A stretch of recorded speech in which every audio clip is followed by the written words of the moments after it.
आइए दोस्तों, बात करते हैं भारतीय संविधान की। भारतीय संविधान में पढ़ते हैं हम भाग चार पे चर्चा करते हैं।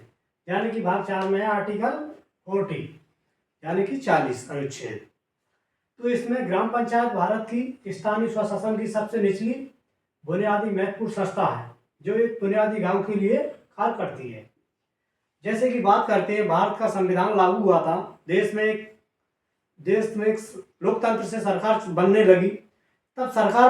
तब ये कदम उठा था कि सरकार देश में नहीं, सरकार गांव से भी बनना चाहिए, गांव नीचे स्तर से भी बनना चाहिए। जब नीचे स्तर से सरकार बनेगी तो सरकार का मुखिया हर जगह, हर गांव में और शहर में हर जगह होना चाहिए। तो बात आती है सन 1992 में 73वें संविधान संशोधन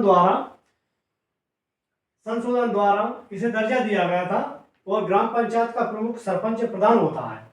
कब इसे दर्जा दिया था? 1992 में 73वें संविधान संशोधन द्वारा इसे ग्राम पंचायत को दर्जा दिया गया था और इसका पंचायत का प्रमुख सरपंच या प्रधान होता है। किसी किसी जगह पर हम सरपंच कहते हैं और किसी किसी राज्यों में इसे सरपंच को प्रधान भी कहते हैं। तो बात आती, ग्राम पंचायत व्यवस्था लागू करने वाला पहला राज्य राजस्थान था। सबसे पहले ग्राम पंचायत लागू राजस्थान से हुई थी। राजस्थान का एक गांव पड़ता है नागौर जिले में इसे लागू किया गया था। सर्वप्रथम ग्राम पंचायत को नागौर जिले में इसे लागू किया गया था। तो इसका कार्यकाल 5 वर्ष का होता है। 5 वर्ष का चुनाव होता है। जिस तरीके से विधानसभा का होता है और लोकसभा का होता है, उसी तरीके से 5 वर्ष का इसका भी कार्यकाल होता है और अस्थायी कार्यकाल रहता है इसका। 5 वर्ष बाद उसको हटा दिया जाता है, नया सरपंच या प्रधान बनता है हर 5 वर्ष बाद। तो सरपंच और सचिव मिलकर कार्य करते हैं। इसमें पंचायत में सरपंच और सचिव दोनों मिलकर कार्य करते हैं। सरपंच एक जनता के द्वारा चुना जाता है, वोट के द्वारा, और सचिव एक एजुकेशन के तहत एक सरकार उसे चुनती है, परीक्षा के द्वारा सरकार बनाती है। तो दोनों मिलकर के कार्य करते हैं। इनके मुख्य कार्य क्या क्या होते हैं?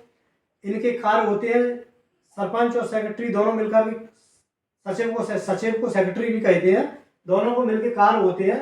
गांव में सड़कें, मनरेगा का कार्य होता है, जो मनरेगा बोलते हैं, सड़कें की देख रेख गाँव में, देहात में, ये सरपंच के ही हैंडओवर काम रहता है। पानी, पेयजल, पानी की व्यवस्था, टंकी, नलकूप, एक लाइट की देखरेख सरपंच का कार्य बनता है। स्वच्छता, स्वास्थ्य और प्राथमिक शिक्षा को बढ़ावा देना, विद्यालय का भी देखरेख करना सरपंच का दायित्व बनता है। और जन्म, मृत्यु प्रमाण पत्र और विवाह का ये रिकॉर्ड रखना, ये सारे रिकॉर्ड, जैसे कि पंचायत के अंदर कोई घटना होती है, कोई मर जाता है, एक्सपायर हो जाता है, तो उसका रिकॉर्ड रखना उसके सरपंच के पास होता है।